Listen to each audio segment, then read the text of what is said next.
You're listening to the Vibrant Happy Women podcast. I'm Dr. Jen Riday, your host, and today we're talking about living your purpose. Stay tuned.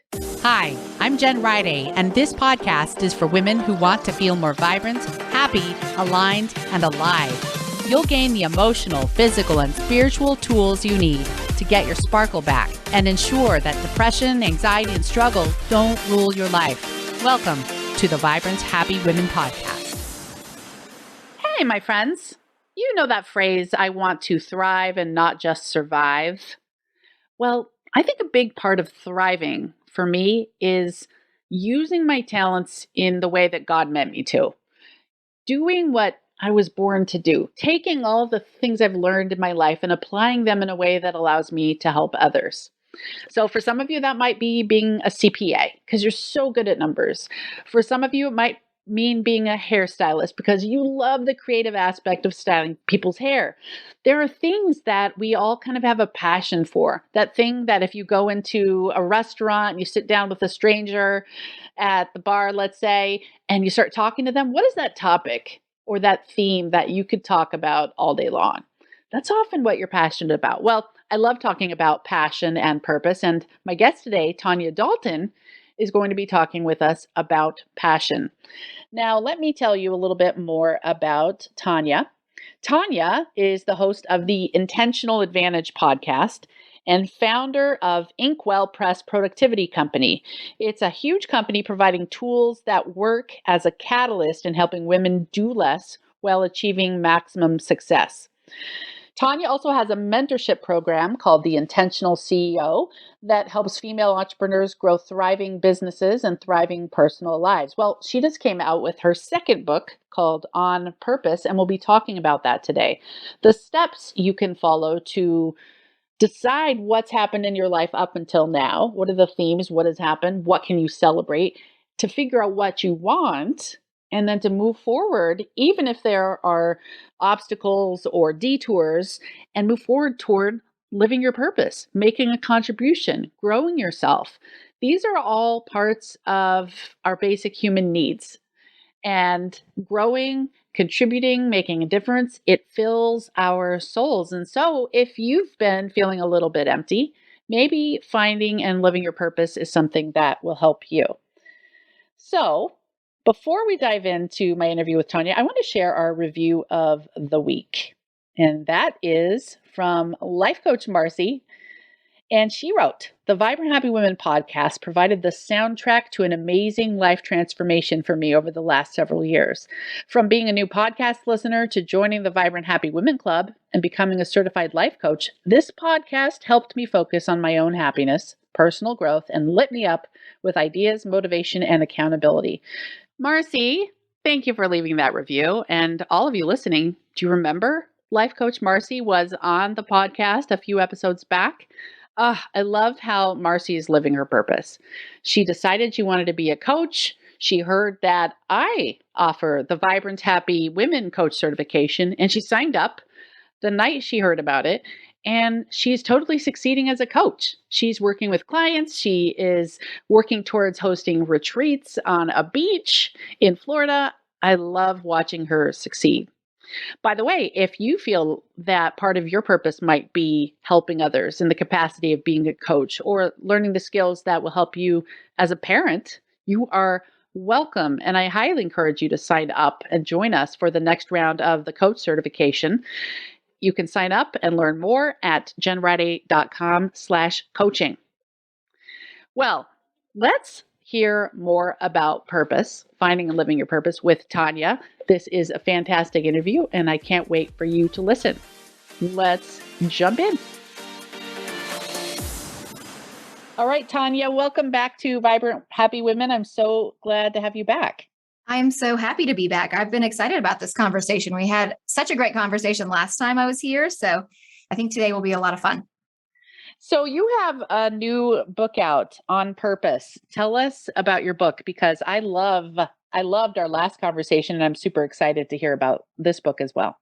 Yeah, well, so I was on last time, and I think we talked about The Joy of Missing Out, my first book. And after I wrote The Joy of Missing Out, my publisher, HarperCollins, they asked me to write a second book. They said, let's write a second book. And I said, okay. Well, and they said, what do you want to write about? And it seemed like a natural progression would be to talk about goal setting, because that's something that I have taught thousands of women how to set and achieve their goals. So I was like, yes, I'll write a book on goal setting. They were happy. I was happy. Seemed great. So I sat down, mapped out like a whole book, like did the whole outline, very detailed. I gave myself a writing plan so I wouldn't be stressed out or any of that stuff. Sat down and did that in February of 2020. And then March of 2020 happened. Oh, no. Yeah. Yeah. And I think we all know how that went. All plans went out the window because suddenly I have kids that I'm homeschooling while I run my business and trying to manage team and doing all of those things and trying to figure out what in the world's going on, just like everybody else. So there was no writing that happened in March as I had planned, and no writing that happened in April or May. And it was funny though, because I had that space of not writing, and I was really paying attention to how everybody was reacting, how I was reacting, how my friends were reacting, how the people I've worked with in the past and my followers, how they were reacting to this, whole pandemic. And I was seeing this pattern of people asking the same questions. What am I doing? Am I happy with what I'm doing? Why am I here? Is this really what life is all about? And so when I sat down to write this goal setting book, I realized this is not a goal setting book. Goals are not the goal. It's really about that bigger life that we have. It's really about living on purpose, when kind of that double entendre of living with intention, living with intentionality, but also living to a purpose, living to something that's bigger than today. And so that's the beautiful gift that was given to me with that space that you could call procrastination. Is this book began to evolve and shift into something so much bigger, something so much better, because we talk about goals in the book. We talk about goal setting and what that looks like, but goals are just the vehicle to get you to that life you want. They're not the end all be all. And I think that's the thing, is we treat them a lot of times like, when I achieve this goal, then I'm going to be happy. Or when I do this, then all of a sudden things are going to get easy. And that never really pans out. It doesn't really work out. And we feel like, okay, maybe this is just how life is, right? That we get in this pattern of feeling like we're kind of stuck. So the book became so much bigger. It became really focusing on what is your purpose? What does that look like? How do we live every day on purpose so you can feel really satisfied, really successful each and every day? Yeah, well, that is the big question. So many women say, I don't know my life purpose. I don't know what I'm supposed to be doing. I don't know what my big girl job is. So how do you answer those questions? Yeah. Well, I think this is the thing, is we feel like if we don't know what it is, that there's something wrong with us, right? That we should have it figured out, that, we look around and we think everybody else has it figured out. And most people aren't sure what their purpose is. And this is why a lot of times we do set goals that aren't really our goals. We're setting goals for everybody else. It really helps to look backwards in order to move and look forward. So really reflecting back on our past. And there's a couple of ways that I go into the book and how you can do this. And I'll go over a couple of them with you here. But to me, it really is, who are you deep down? And I think that as we start to adult, right? We start adulting, we lose sight of what we love. We start trying to fit in. We start trying to do what everybody else is doing. We start chasing after these metrics of success that aren't even ours. So let's go back in time to when you were a kid. What were the things you were really passionate about? What were the things that really lit a fire in you? Not the things that your mom dragged you to, kicking and screaming, like maybe the piano lessons or whatever, but what were the things that you really, really loved? Maybe it was writing. Maybe it was playing softball. And if it's something like playing softball, okay, you're not going to be a softball player as your big purpose. Let's dive into that. Why was it that you wanted to be a softball player? Okay, well, was it because of the teamwork? Was it because you liked being outside? Was it because of the competitiveness? Was it the exercise part of it? And start digging into what were the things you were passionate about when you were a kid. And in that same vein, what were the things you wanted to be when you grew up? Because we as children, we don't have any limitations. Everything is possible when you're a kid. I want to be an astronaut. I want to be a president. I want to be an alien. I want to be Wonder Woman. You can be just about anything. So why did you want to be whatever it was you thought you wanted to be? And even the silly things like Wonder Woman. Why did you want to be Wonder Woman? Well, was it because she stood for truth and justice? Was it because she could get truth out of people when others couldn't? Is it because she stood for a generation of young girls standing up for themselves? What were the things you were truly passionate about before that cloak of adulthood set in? And that can become a little bit of a spark for us to build into a flame to really discover now as an adult what you're truly passionate about, what your purpose is tied to. That's a really strong place to start. A bunch of friends and I answered this question at a book club. We were trying to see if what we loved as kids was true as adults. It matched up almost across the board. One of the women, who's a voice coach and has always been a performer, as a little girl, all she ever did was perform and create plays for her parents. And then another person had always been an artist and she had grown up to be an artist. So there might be some truth there, like you're saying. I love that. Yeah, but there's just no limitations to us when we're kids. I really think that, especially when we're young, we feel like, honestly, the world is an open book for us, that we can go after anything. Mm-hmm. And it's probably around the age of like 13, 14 that starts to shift and change. We start worrying about fitting in. We start worrying about what other people are doing, and we lose sight of some of those things, but they're there from the beginning. We just have to rekindle them. Yeah, that's so cool. So let's say there's someone listening. I'm sure there are many someones listening who maybe they're starting to become empty nesters and they're thinking, oh gosh, what have I done with my life? I devoted a lot of time to my kids, or I worked in this job I didn't really like. What am I going to do for the second half of my life? What would be the first steps? And I know you teach about 4 kind of things people need to do to make those decisions. Yeah, well, I can totally associate with those people feeling that way because I just sent my son off to college just a little over a month ago as we're recording this.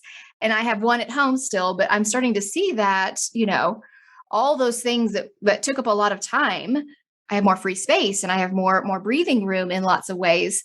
And sending off your kids to college really is probably one of the most magical things that we get to do, is help our kids step into adulthood. So the first thing is to take a moment just to celebrate what you've done, right? I think we discount a lot of the things we've done in our past. Raising kids is no small feat. So if you feel like, what have I been doing with my life, or not sure I have any skills, I would argue that and say you have amazing skill sets. In fact, mothers have amazing skill sets of being able to do so many different things. It means that your opportunities are endless because you've done so many different roles throughout the last, 18 some odd years that you've been raising your kids. So let's not discount that. Let's start really, looking back at all the different things that you've done and realizing, I like to kind of equate it to having this backpack on our back where we're just collecting, these skills and this knowledge and all these things. And we discount it because we can't see the backpack. It's on our back. But if you take some time to unpack it, to really look at all that you've been through, all that you've done, I can almost guarantee you're going to be shocked. You're going to be a little bit surprised and say, wow, I had no idea I was really able to do so many things, because we tend to forget about them. So I would say you start with that first step of reflection, looking back and seeing what it is that you were passionate about. But I think also, is there some regret there? Are there some things that you regret that you're like, oh, I wish I had done that, but I had kids and I feel like I could do it? Regret, I think, is so incredibly powerful. I think if I were to say to you, come up with a list of things that you like, we struggle with that. Like, I don't know. What is it I want to do? What is it I like? But if I told you instead, make a list of what you don't like, make a list of things that you don't want to have happen again, you'd be able to come up with that in no time flat, right? You'd be like, I didn't like this. I don't want that to happen again. And that's really powerful, because when we know what we don't want, we know what we do, because we can do just the opposite. That's how we move regret into resilience. And that is really a very, very powerful thing. So what are the things that you regret not doing when you had kids? What do those things look like? How can you push against them to find the opposite, to really uncover what you do want? So we can start with reflection, which are those activities that we just talked about. And then we move into projection, which is really reflection answers why we are the way we are and why we want to do the things we want to do. Projection answers what? Okay, what is it that I want? What does this really look like? What do I want to do? Really articulating that, what that looks like, and really uncovering from what we use in reflection as our foundation to build upon that, right? So when we uncover what we want to do, the next question is, okay, how do I then achieve it? Which gets us to the third step of action: reflection, projection, and action. And I think this is the thing. This is the big bear trap that a lot of people fall into, is they think that the how has to be big, that it has to be these big, giant leaps in order for them to count. And I would argue and say it's the small steps. It's the tiny steps. It's the itty bitty steps. It's really the first step that matters most, which is why it needs to be small, why it needs to be simple, why it needs to be easy. And a lot of times that first step is just sometimes getting on the phone to make an appointment, or to do a little bit of research to find out, like, let's say you're wanting to get a certification. Okay, well, let's start off by figuring out what that certification looks like and what the requirements are, or whatever it is, and really giving yourself a map of where it is you're wanting to go. And then we want to build in that fourth step, which is alteration, allowing life to happen, allowing the flexibility and the grace for life to unfold, because no plans are ever going to be perfect. Plans are going to shift, plans are going to change. So really allowing for life to evolve and to happen. I love that. So it seems like reflection. I love that idea of celebrating and reflecting. It's so funny. Then we get to this place where we decide what we want. That's so hard for women, because so many women spend their lives giving everyone else what they want. And I can't tell you the number of people I know, good friends I have, who say, I know what I don't want, but I have no clue what I do want. So wow, that's amazing. Have you seen women figure that out and move through these steps like that? Oh, yes. I think regret is, in fact, we'll do anything we can to move away from regret. When we know what we regret, it gives us that power to move away from that pain. We will move away from pain much faster than we will move towards pleasure. So it really is so powerful to understand what you don't want to have happen again, what you don't want to repeat, what you don't want to experience, because we will take action against that, pushing up against it, almost using it as a springboard for ourselves, so much easier than we will towards something that we find pleasurable, because we feel guilty moving towards things that we want, but we don't feel guilty moving away from things we don't want. It's a really interesting way that our brain works, I think. Wow. Yeah. And once people shift to figuring out what they do want, what about this guilt thing that we need to let go of to be able to actually go for it? Yeah. Yeah. I mean, honestly, guilt doesn't serve us in no way, shape, or form. Guilt and shame are very human emotions. It's really interesting, because if you look around at the animal kingdom, no other animal experiences guilt and shame the way that humans do. When an animal chases after another animal to try to catch it and it misses it, it doesn't go away and go, oh, I'm the worst. Oh my gosh, I got to go. I'll never do that again. Right? It just goes, well, I missed catching that antelope, so I'm just going to move along and try to catch another antelope. So it's easy to say guilt and shame don't serve you. It's another thing to really put that into practice. So what I like to tell people is this: let's reframe this a little bit, because I think we believe a lot of times, as women, especially because we're programmed to be givers. We're programmed by society. We're programmed by the world around us that we should be giving, giving, giving. But what if we flip that on its head? Because you have incredible, unique gifts, beautiful things to offer up to the world. And if you don't go after those beautiful gifts of yours, if you don't let those shine, you are being selfish by not letting the world experience you and the way that you can impact other people. That's keeping your gifts away from the people who would really benefit from them. In the book, I talk about this idea that regular, everyday people without a podcast or any sort of platform or no following on social media, regular everyday people have the power to impact 80,000 people in the course of their lifetime. And I go through the math, just kind of, high end in the book, but essentially we live for about, on average, 73.3 years. You meet on average about 3 people a day. Some days more, some days less, but about 3, from the grocery clerk who's checking you out right at the grocery store, to your neighbor down the street, to the other parents cheering on their kids at the soccer game right alongside of you. We meet about 3 people every day.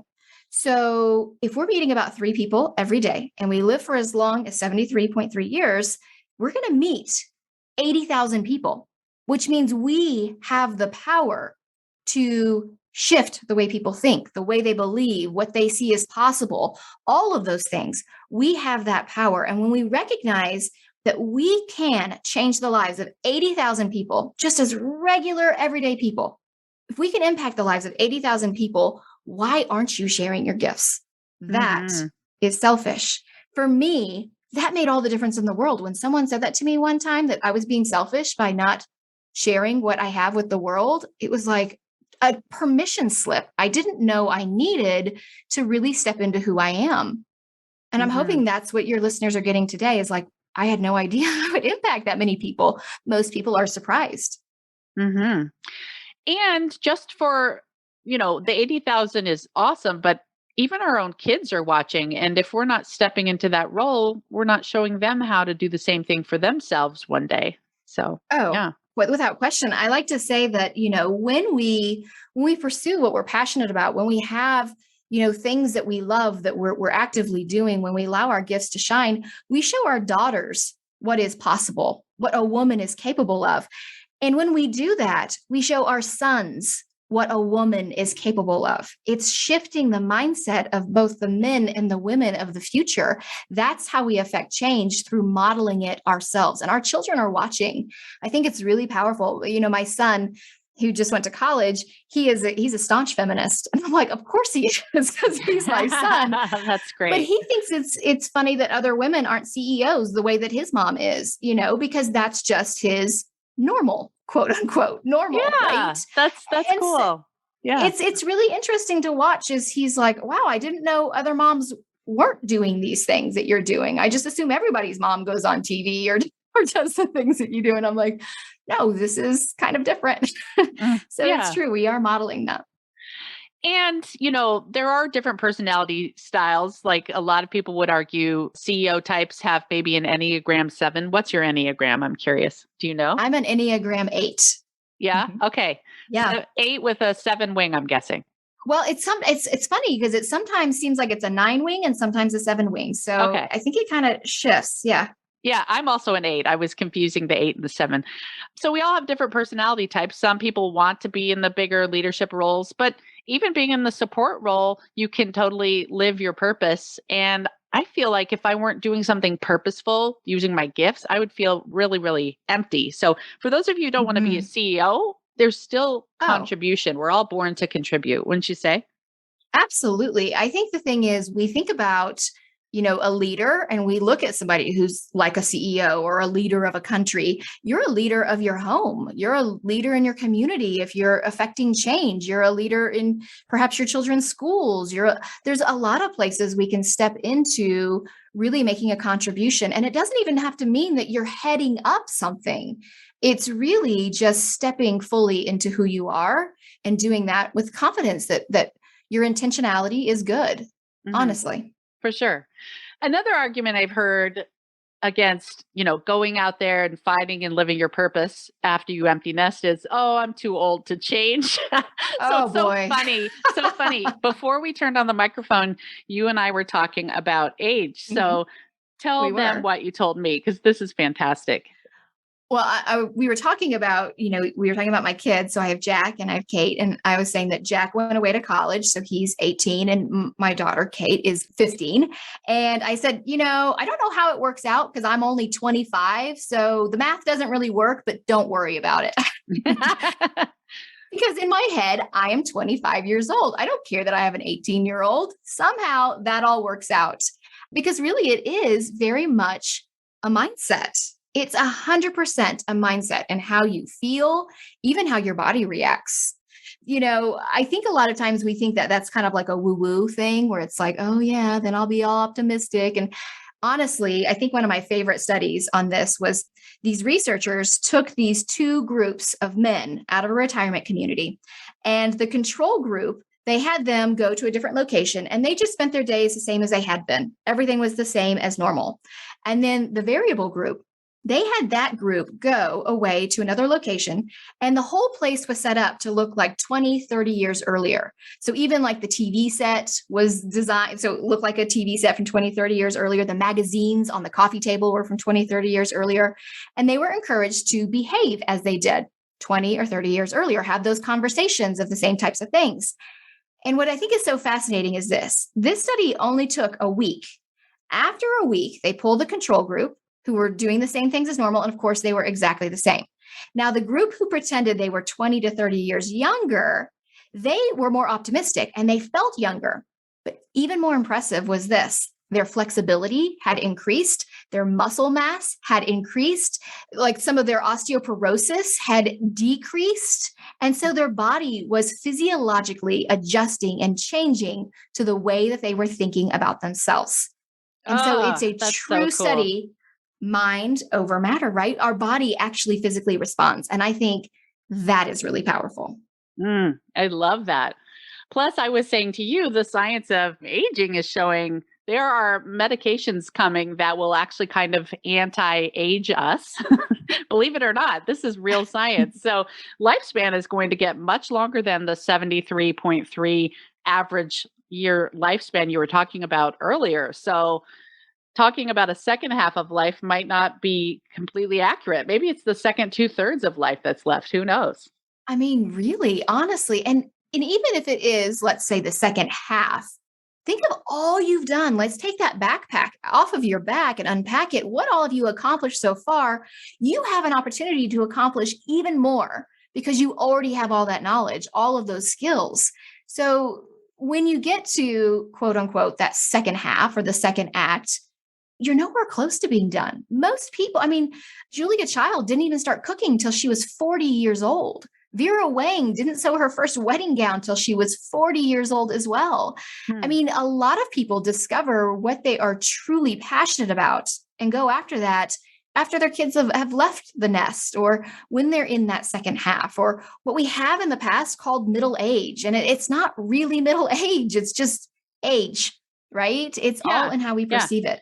Well, and the beautiful thing, once people are in their 40s, I've heard it said, and I've experienced it myself, you stop caring as much what other people think. And by the time you're in your 50s, 60s, and 70s, other people's opinions are completely irrelevant. So you develop a confidence to help you go after those dreams. Plus, hormonally, it's been shown that testosterone in women often increases. And that's a great confidence booster. So, hey, why don't we go with our physiology rather than our age and go after these things? Yeah. Yeah, I love that. I love that. And I think that's so true. I wish we could bottle up how I feel about myself now at the age that I am now and go back in time and give it to myself when I was like 14, right? Oh, because totally. you stop worrying about it. And one of the things I talk about in the book is if you live your life worried about disappointing others, the only one who's going to be disappointed is you. We can't live our lives for what other people want or think or believe, because a lot of times, honestly, we're projecting those ideas onto them. I've heard a lot of women say, well, I can't do whatever it is they want to do. I can't do that because, oh, my husband would never allow that, or my husband wouldn't like that I was doing those things. And I'll say, well, have you had a conversation with your husband? Well, no. And I'm like, okay, well, why don't we start there? Let's start with just opening up the conversation. They have the conversation. And sure enough, their husband's like, no, I think that's great. Go for it. So we project these things a lot of times of what other people expect or want from us. We do that with our kids. We do that with our spouses or significant others. We do it with our friends and our community. And what if we chose to just let some of that go? Or what if we chose to have a conversation? What if I told you everything you wanted is on the other side of a difficult 2-minute conversation? That after that 2-minute conversation, the doors would all open up because the possibilities would be there. 2 minutes, you can do anything. Anything for 2 minutes. Yeah, totally. Totally. And I think it kind of comes back to reflecting and celebrating, like you said, where you've been, and then figuring out what you want and deciding to go for it. I love that. So your final step, your fourth step, is how to be flexible when life throws its curveballs. A lot of people say, oh, My kids did this. I don't have time to live my purpose. Or my husband has Mhm. cancer. This means it wasn't meant to be for me. How would you answer handling all those curveballs? Well, I think here's the thing. The perfect plan doesn't exist. So what we want is we wanted to be able to say, well, I'm going to do X, then I'm going to do Y, then I'm going to do Z, and it's going to line up like these perfect little dominoes, one after the next. Mhm. And then something happens, one of the dominoes falls over or isn't in the right place. And we're like, oh, that's it. That doesn't work out. That's just life. That's how life happens. And I think what's beautiful and really encouraging is that often it's the detours. It's when we get off of the path we thought we were supposed to be on. That's when we discover the life we want. That's when we discover the opportunities. I know for Ah, me, it's the detours and the twists and the turns in the road that have gotten me to where I am today. If you had told me 20 years ago, I would be doing what I'm doing now, which I'm absolutely passionate about, I would have said, what? No, I thought I was going to be a stay-at-home mom 20 years ago. That is really yeah. what I thought I was going to do. And then through all these different detours, here I am today doing what I do. And I absolutely love it.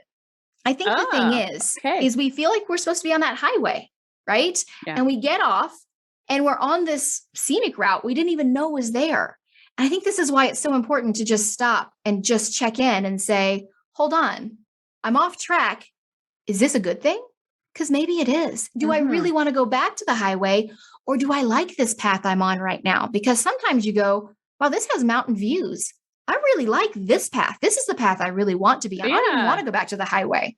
Or you think to yourself, wow, I didn't even know these things existed until I got off the path.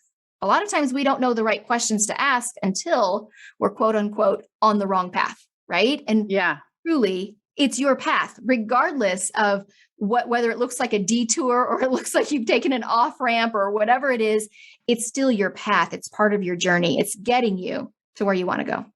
So kind of having the belief that everything is part of your journey. It is happening for a reason. Oh, absolutely. The Mhm. universe is here for you. It's never against you.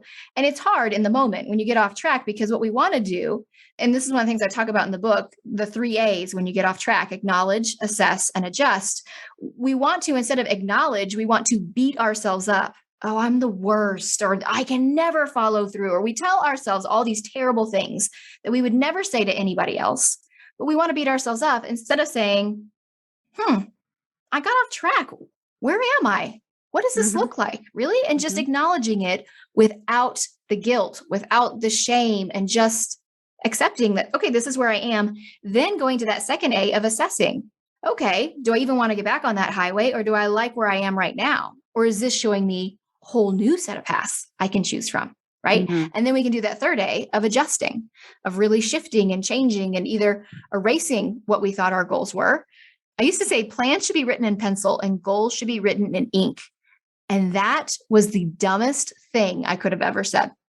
Honestly, one of the dumbest things because goals should be erased all the time. They should be shifted and changed Yeah. and Yeah. modified. And this is just yet one of the other things I've added to my own backpack is the knowledge that I say dumb things from time to time.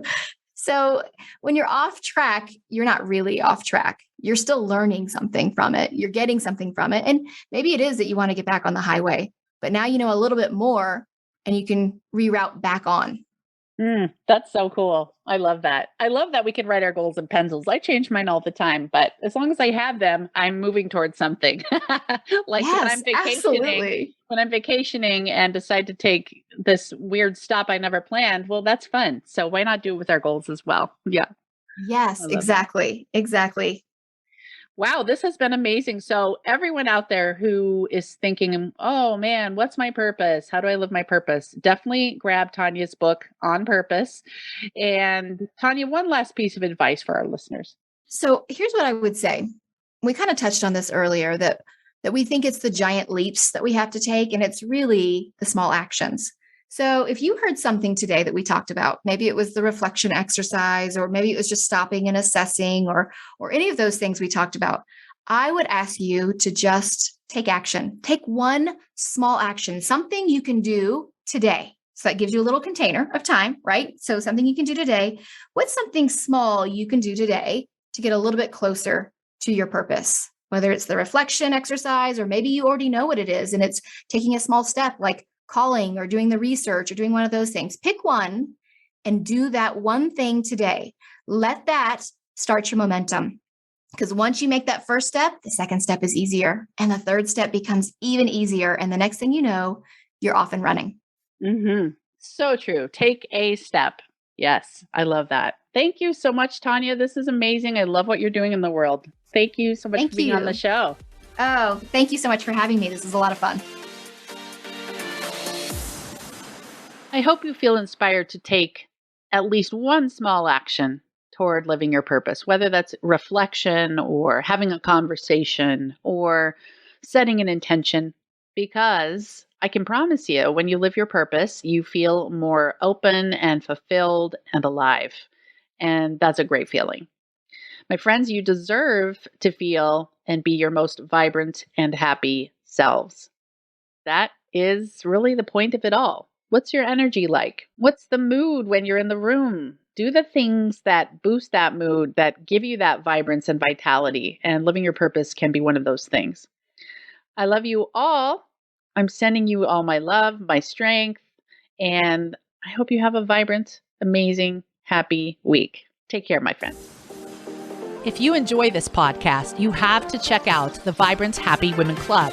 It's my monthly group coaching program where we take all this material to the next level and get you the results that will blow your mind. Join me in the Vibrant Happy Women Club at jenriday.com/